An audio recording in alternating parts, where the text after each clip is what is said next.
There he is. How are you doing? Welcome to the show, ladies and gentlemen. It is the BBC Spews live on the 20th of February. Huzzah! I'm not going to be concentrating on the BBC today because my mate Ryan sent me one of the greatest stories ever committed to paper. No, everything's digital nowadays. One of the greatest stories ever typed out.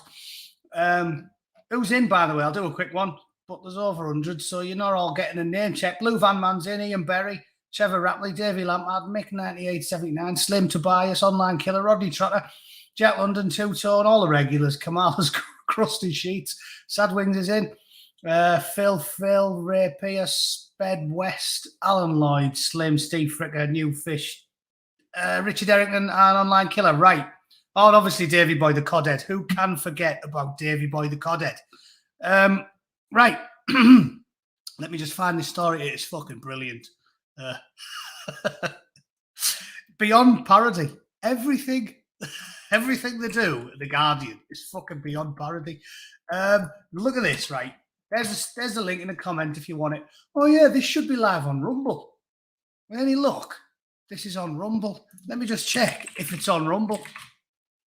And then I can stop it, and then we can go over there, and then I can say naughty words and not use colourful euphemisms for everything.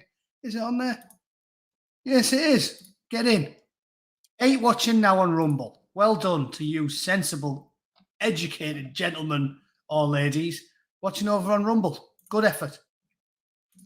Oh, yeah, I may as well give you a Rumble link as well while I'm at it. There's a Rumble link. Have it, you bastards. Right, let's do this story. This is amazing. I think, oh my fucking God, they want my money. Lend us a hand in 2023. Really? The Guardian wants money off me? Lend us a hand. I think I would rather give money to fucking ISIS than give the Guardian any money. That's what I think of that. Lend us a hand in 2023. No, lads, I'm not lending you a hand. How's about that? How's that grab you? Where's my fucking presenting stream gone? Here we are. Present. Fucking hell. Maybe I've got too many windows open because of this Rumble shenanigans. There we go. Right. Look at this. Look at this bad boy. I mean, presented without comment, really, because fucking, how good's that? How good's that? Should all men sit down to urinate? So, we all know Bootneck's law. If the BBC ever asks you a question, the answer is always no, right? And I've talked about this many times over the last 3-4 years, however long it's been. Essentially, the BBC do that because they're disingenuous commie rats, right? And when they want to press something ludicrous forward, because they're allegedly bound by legal issues with regards to impartiality, when they want to press some ludicrous commie narrative, they simply ask the question. It's called begging the question, right? They'll say something like, shouldn't everybody let grown men bum the grandkids? And then they'll put a question mark at the end of it. And what the BBC is saying is, yes, you definitely should let grown men bum your grandkids. But they know they can't say that out loud without getting attacked. So whenever they want to present a proposition, they just fucking write it as a question. But really, it's the BBC saying, yeah, this is a fantastic idea. Isn't it a good idea to let Ian Huntley fold your granddaughter up? Yeah, of course it is. Yeah, cheers. So and that's what they put, question mark at the end. Yeah, of course it is, question mark. Because they're perverts and freaks, and that's what they do. I think The Guardian is almost exactly the same, because it's presented as a question. What they're saying is, yeah, you should definitely sit down. Yeah, you should definitely put some lippy on, put a wig on, and go for a piss in a fucking dress and call yourself Sharon, even though you've got a meat and 2 veg. Yeah, you should definitely do that. Yeah, good idea, that. Defo, right? So let's read this fucking paradoxical nonsense from The Guardian and have a chuckle, shall we? The splashback scandal. Should all men sit down to urinate? Yeah, of course they should. The Germans call them slit sprinklers, and more men are now taking the weight off their feet in the bathroom. It could be good for their health and help protect the family toothbrush. Right, come on then, you fucking dirty bastards. In German, there's a word for everything. Sitzpinkler, you can probably guess what it means. We have German friends, they're two boys. They confirm that the men in the house are encouraged to sit at home, as is common throughout the country. Some German bathrooms have amusing signs reminding men to sit. There's even a device, a toilet ghost, that lives under the seat, and when the seat is lifted, orders you to sit down. You can get a WC Geist in the voice of Angela Merkel. Germany is a brilliant country. Yeah, well, it stands to reason that one of the woke fascists would say Germany is a brilliant country. Oh, yeah, why is my story not popping up? Oh, yeah, it's on this one, that's why. Look, you can get a WC Geist with the voice of Angela Merkel. Germany's a brilliant country. Is it? Is it really? Is it? I think the one nation in the world responsible for 2 world wars maybe isn't a brilliant country. maybe the nation that basically banned slavery and used the Royal Navy and half of the GDP of the entire nation to ensure it stayed banned, and thousands of British sailors and soldiers give their lives to make sure that the police the seas and slavery got banned. And through the efforts of people like the fine Yorkshireman William Wilberforce, actually made sure that this immoral trade that had been practiced by every single empire in all of human history for hundreds of thousands of years, up until the British banned it, I think they should get a bit of credit, right? But The Guardian, obviously being the fucking part of the woke Stasi, Germany's a brilliant country. Sprachen Sie Deutsch? Yeah, brilliant country. It was led by a clearly insane, one-bollocked midget. And he thinks Germany's a brilliant country. I don't. I think England's a brilliant country. But you're not allowed to say that in The Guardian. If you say that in The Guardian, you're a fascist, right? Makes loads of sense. Makes loads of sense. Like them going after Winston Churchill. Like, if you have to pick, obviously the Americans helped, and Roosevelt, and there's loads of heroic people in that era. But any historian who's read about the actual facts of the run-up to and the completion of World War II knows that really the single man, if you had to pick one individual responsible for the downfall of the bloke who really did gas Jews, millions of them, right? It's Winston Churchill. And the fuckers at The Guardian who write shit like, Germany's a brilliant country, they hate him. They hate him. And then, so they hate the guy who stopped the Nazi from gassing all the Jews, and they praise the Germans. But when you say, I think John Locke and David Hume and Adam Smith and a lot of these clever British people did a lot of good, they go, fucking Nazi. Like, they're beyond parody. They're beyond parody. The people calling everyone else a Nazi are the fucking Nazis. The woke fascists who doctor children's books and put 1984 on their little Home Office list of Nazi propaganda. The people doing it are the fucking Nazis. The woke Stasi, the lefties.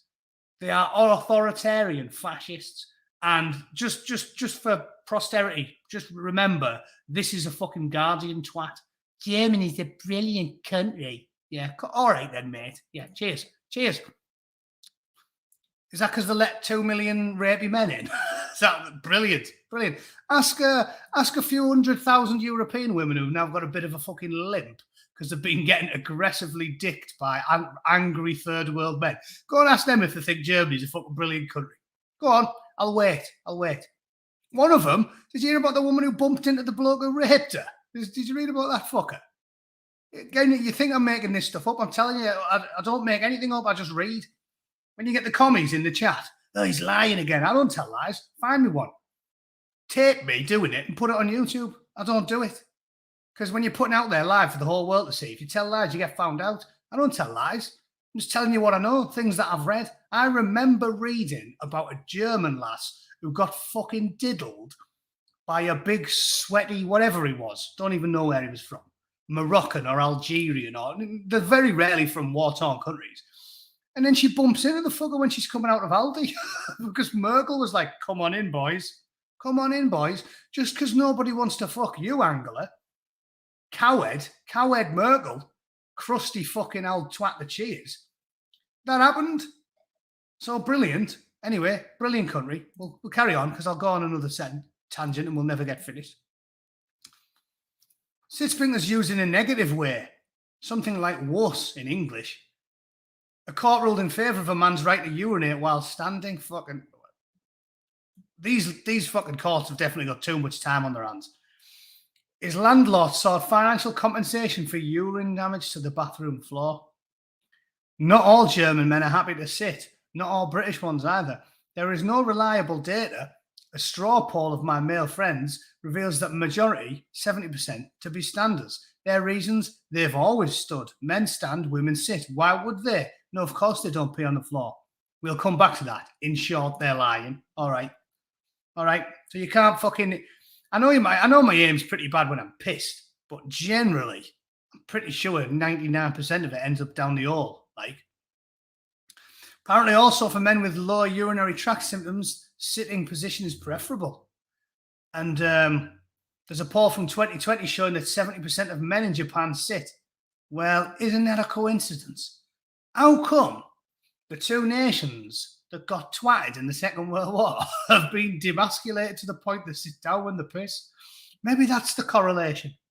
Maybe if you got twatted by foreign powers when you had every advantage and you were sneaky bastards. It's something we don't talk about enough with how sneaky the Germans are.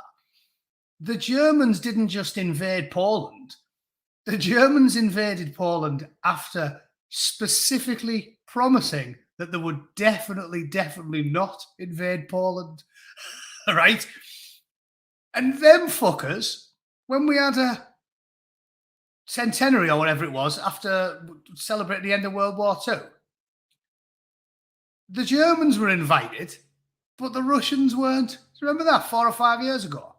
There was a big party in Plymouth, I think, for celebrating the end of World War II. Fucking Germans were there, but they wouldn't let the Russians go. I was like, that's a bit harsh, isn't it? Like, they were our allies, and the Germans were the ones who started it all twice. And we're happy to have the Jerrys turn up, but not the Ruskies. Makes no sense to me. Tobias pisses sitting down. Well, fair enough. As long as it's an informed choice, I don't care. I suppose there could be something advantageous. Maybe if you were like really, really tired and you couldn't be arsed standing, if you were savagely hungover. I think I've done it savagely hungover. You know, where like you physically feel like you're going to faint, so you sit down. Fair enough. But it's just ludicrous, the type of shit that they write. So basically, it's just a big, long story about some guy who works for The Guardian, who confesses he sits down and of course he does, works for The Guardian. And then he proceeds to tell you how it's amazing and there's loads of good ways you should do it. And if your toothbrush is in your bathroom, you're getting piss on it, apparently. There's loads of reasons in the thing he gives. But still, I just don't want to take the advice of people who write for The Guardian. Generally, a good life rule for me is if someone in The Guardian who writes for The Guardian tells you something is a good idea, you should do the opposite. If someone who writes for The Guardian said to me, what you definitely shouldn't do is put your testicles on your kitchen table and then bash them wafer thin with a fucking pint glass, I'd fucking do it. It's a good life rule, yeah? Definitely. Guardian reader, definitely don't mash your plums wafer thin with a fucking lump hammer. I'd be like, shout me, missus, get the lump hammer out, get it out. What are we doing this for? Because The Guardian told me I shouldn't. You just might as well, because they'll never give you any good advice. The fucking Guardian and the BBC. The BBC, oh, definitely don't nail your scrotum to the fucking kitchen table. Get the nails out. Get the rusty fucking claw hammer out. Can women piss in the urinal? I believe that they can, right? I've definitely seen women piss standing up. Can you do YouTube? Not doing that now. Unfortunately, the bootneck isn't a sexual deviant who likes to nail his scrotum to wooden objects for the purposes of his own sexual gratification. If I was a Hollywood type or an actor, or a producer or a movie director in Hollywood, I'm sure I'd absolutely love nailing my scrotum to the kitchen table. But unfortunately, I'm none of those things. So I'm not a raving pill-popping sexual deviant scumbag. Yep, sorry if anyone's upset about that. So that's fucking brilliant. Read it at your own risk. And let's get back to the BBC, shall we? This is, of course, called the BBC Spews. I don't want to completely avoid the target of my ire. Putin dead wrong on Ukraine, says Biden in Kiev. Kiev, it's fucking spelt wrong. This is such a stupid thing to me. Peter Hitchens talked about it, and he's right on the money, right? Why, in this ludicrous clown world that we live in, why do the Anglo people have to pronounce everywhere the same way as the locals pronounce it? Is this just me being an idiot? Like, I remember being a kid in secondary school, and them telling us, oh yeah, in France, they call it a laundress, right? They don't say London, because that's an English word. They call it laundress. You don't see the frogs going, fucking hell, we are pronouncing it wrong, eh? In between fucking the mistresses and eating vermin, the French are like, strange cunts. We don't call Paris Paris. Yeah, exactly right. I don't understand why this thing started, again, only in the Anglosphere, where you have to call everything by the way that they call it. It's fucking stupid. Bombay. Why did we start calling it Mumbai? Isn't it all right to call things in your own language? It's just really, really fucking strange. Yeah, as if we're not going to start calling it Gay Paris. Yeah, I told you, don't get me started on French, or I'll start off on another rant about croissants. I fucking hate people who call them a croissant. Fuck. If you're going to go all in with being French, stop shaving your armpits if you're a woman. And if you're a man, well, you need more than one woman. But if you're a man, it doesn't matter if your next door neighbour's a fucking pensioner. Basically, you've got to be dug up by noon. Yeah, if you're French and you're not bumming your next door neighbour, something's gone seriously amiss. So if we're going to go all native, then we all have to, come on, let's go all in. One in, all in, right? Stop showering, eat vermin, bum your next door neighbour. Easy.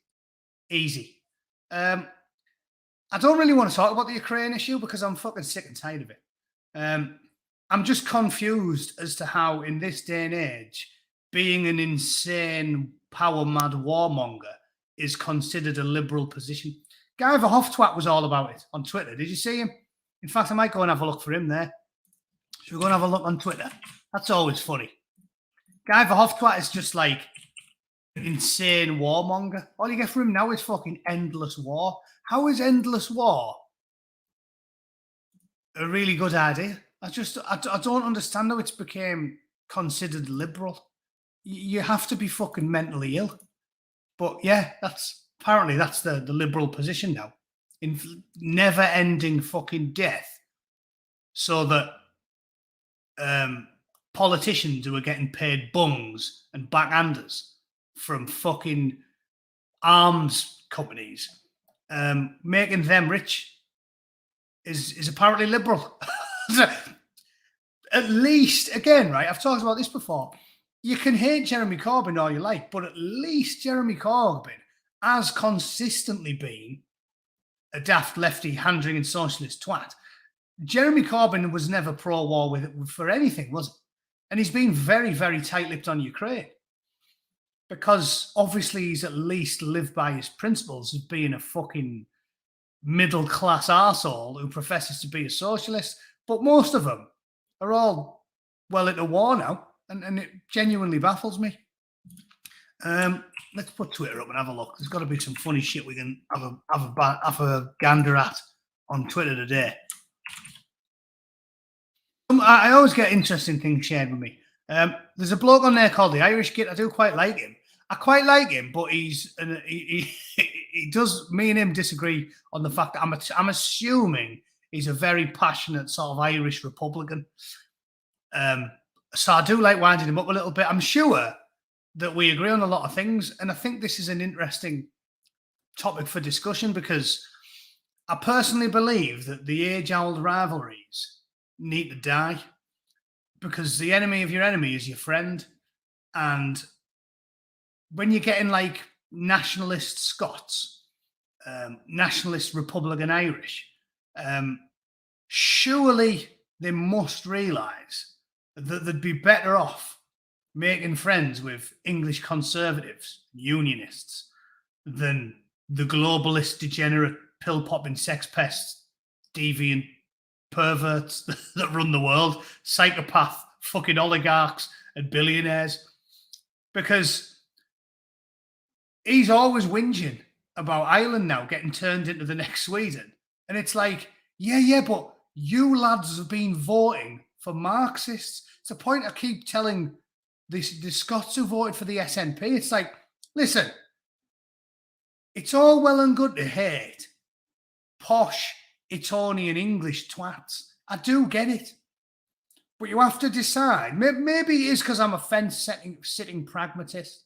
But I think even if you're a Republican, a dyed-in-the-wool Irish Republican, or a dyed-in-the-wool Scottish nationalist, you should surely realise that your allies should be English conservatives, because you can't get independence if you're in Wales or Scotland. Ireland have already got it, so it's by the by. But what I'm getting at is these people who are passionate nationalists in Ireland, Wales, Scotland, they need to understand that they've got a lot more in common with the fucking English than they have with random blokes from Pakistan, haven't they? And I don't understand why they don't talk about this. You would think someone like the Irish Git would just come out and say, hey, I admit I've been wrong. I've been voting for Sinn Féin for 20 years. And they're fucking Marxists. They are. So, I mean, I was just winding him up a little bit there. Like I said, my experiences with him are proving my point. Because if me and fucking the Irish kid met in a boozer, even though he's a fucking dyed-in-the-wool Irish Republican, right? Yeah, obviously, I probably wouldn't tell him a joke about when 4-5 Commando went and put a fucking Snickers on Bobby Sands' grave. That'd probably annoy him. But we'd probably get on like 9 out of 10 issues. Whereas if you put him in a room with a hardcore Pakistani nationalist, right, they wouldn't agree on fucking anything. So I think it's really time for hardcore Irish, Scottish, and Welsh nationalists to accept the fact that the thinking is flawed and realise that they need to enter into common parlance and enter into some form of allegiance with English conservatives. Anybody who's a nationalist should be allying up, definitely. And people like the Irish kid really should recognise that fact. Like, me and him would probably agree on 9 issues out of 10. And I'm sure I'd enjoy myself going for a pint with him. You can't say the same for fucking Osama bin Laden, right? He's not down with Guinness, Osama. So these people really need to get a fucking grip and accept the fact that we, just like the American revolutionaries said, the founding fathers, we stand together or we fucking swing together. And it's the same with people who voted for Plaid Cymru or the SNP. If you're an SNP or a Plaid Cymru voter, you need to realise that you're voting for a communist. You're voting for communism. You're voting for the entire world to be one gigantic shit country. Did you hear my show with Off the Grid? Yeah, I was listening to that. I listened to it for about 20 minutes. Go and check out Ragnar's chat with the Irish nationalist if you want. And that's what I'm saying, right? We've got far more in common than what you realise. Scottish and Welsh and Irish nationalists actually think that the English are just too different for them to be in a in a confederation with. I think we're just too different. Like a bloke like the Irish kid sees me, how I look, with my piercing blue eyes and dashing good looks and my pasty white skin, and say, he's got they're just too different. They're just too different from us, those lads, right? And then the fucking Sinn Féin lot invited 10,000 fucking Afghans, and they go, oh, yeah, we've got loads in common with them blokes. Like, it fucking makes no sense to me. So yeah, Scottish nationalists really need to get a fucking grip. Welsh and Scottish especially. Because as I said, the Irish have got their own independence, fine. But the Scots and the Welsh really need to get a fucking grip. Because if you're a hardcore Welsh nationalist and you hear me talking and you think, yeah, I've got nothing in common with him, this is me fucking mate Akbar. Yeah, got loads in common with him. Akbar thinks women shouldn't be allowed to vote. Akbar thinks Guinness should be fucking poured into the sea and banned. Yeah, we should just be praying or not praying and drinking fucking Tapaline and wanking. That's all Akbar believes in. So it doesn't, whatever, lads. You need to get a grip there, in my humble opinion. Right, what else have we got? So that was me just taking the piss saying, yeah, you're getting what it says on the tin, boys. You've been voting for fucking Marxists for 20 years. You're getting what it says on the tin. Suck on that. What else have we got? Clarkson's Farm. That is shocking. Great show, like I talked to you a lot about. I don't watch much telly, but I got that recommended to me. And it was fucking superb. Bang into it. But it proves... It's what's so egregious about the United Kingdom, I swear to God. If you're born and raised in the UK and you pay your taxes and you pay your fucking council tax and you go to work every day, they will just fuck with you constantly. Constantly fuck with you. Just like, yeah, here's all the rules you have to abide by. It's fucking gobbledygook, word salad. Everything you want to do in England, you need a fucking permit. It's unbelievable. You can't put a shed up in your back garden without applying for fucking permission from some twat. What's that? I hope you can't hear that music. I wonder if it's me missus next door. But we don't enforce the law on foreigners, do we? I mean, it's unbelievable. The lawlessness in the United States as well. That's a good word. They persecute you. They fucking persecute you. It's like you can't put a shed up in your own back garden, but every Tom, Dick, and Harry from the third world can jump in a fucking tomato wagon and turn up, and we don't enforce the law. We do not enforce the law. I told you it's a line my brother used, and it's fucking bang on. If you pay your council tax, you're fucked. It's basically the rule in England. If you play by the rules and you pay your taxes, you're fucked. They will enforce the law aggressively because they know you've got something to lose. If you own a house or you've got a wife and kids and you've got a family, you're a citizen. They know you've got something to lose. So they will climb on your fucking balls and punch you in the dick all day long because they know you'll play the game. They make more and more and more and more demands of you. But if you don't pay council tax, if you're illegal, if you get paid under the table, if you do everything fucking dodgy, like one particular community, right? You all know who I'm talking about. Alan's fucking mates, yeah? All the lads who go to Alan's fucking snack bar.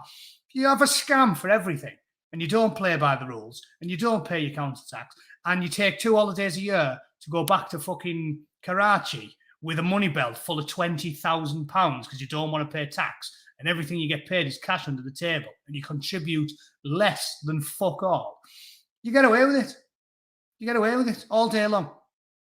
Come to the UK legally, and that's the point of this comment that I made. Come to the UK legally, take the piss your entire fucking life. Clarkson Farm proves that in the UK you need a permit for absolutely everything except for illegally entering the country and then raping kids. They were literally, and this is why I'm black-pilled, and this is why I've told you fuckers for years what the crack is. We're fucked. Because everyone can agree that there is no worse crime than torturing and raping children. There is no worse crime. Nobody thinks differently from what I'm telling you. No like Marxist twat will try and culturally relativize the suffering of children over adults. They won't be like, yeah, but technically, actually. No. It's the worst thing that you can do.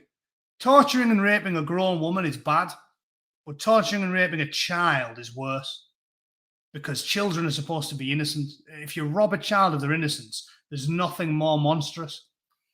And we let them rape and torture children for years.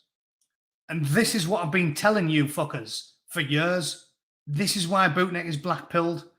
Because if you will sign off on torturing and raping children, and you will allow yourself to be cowed and you won't say anything about it because of fear of them playing the race card, you will never, ever stand up for anything, right? Because there's nothing worse than torturing and raping children. So, of course, you're not going to whinge about fucking tax evasion or burglary or illegal immigration. You're not going to whinge about any of that. If you didn't whinge about torture and rape, who the fuck's going to whinge about tax evasion? So we're done. We're done. The race card is too powerful. We got conditioned for decades about the Nazis. So the clever, educated commies know that that's the card you play all the time. And we are powerless against it. You can't win. The second you try and argue with them, they just play the race card, call you a racist and a fascist and a Nazi and a homophobe and a bigot. And you've already lost. Tony Romo proved it. Tony Romo didn't do anything wrong. Free Tony Romo, right? You all know what I'm talking about. Tony Romo didn't do anything wrong. All he did was said, my cousin got raped by some Asian chaps. And nobody cared, and the government didn't care, and the police covered it up. That's all he did. And they were like, oh, yeah, he's evil. Not the people who systematically tortured and raped children were evil. The working class guy who tried to tell everyone about it, he's fucking evil. The person telling you about the monstrous crime is the monster.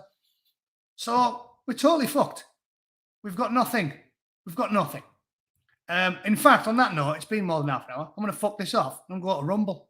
Because then I can actually talk about this question without having to talk endless euphemism, talking about golden bell-end churches and the like. So, good idea, eh? Let's do that. Once again, there's the link in the comments. Hopefully it doesn't end, because this is the annoying thing about StreamYard. I'm assuming when I press end broadcast, it's going to fuck me off on Rumble as well, which will piss me off. At which point... I guess we aren't going over there, but I'll have it figured out by tomorrow. So, yeah, I'm stopping this now. Hopefully, Rumble stays up. If it doesn't, who cares? I'll do it tomorrow, right? Can't you see the chat on Rumble? I thought you could. Anyway, we'll see. Hopefully it works. If it doesn't, fuck yous. I'll see you tomorrow. Right, you got half an hour. You can have that for now, you twats. Right, see you in a bit. Toodle pip.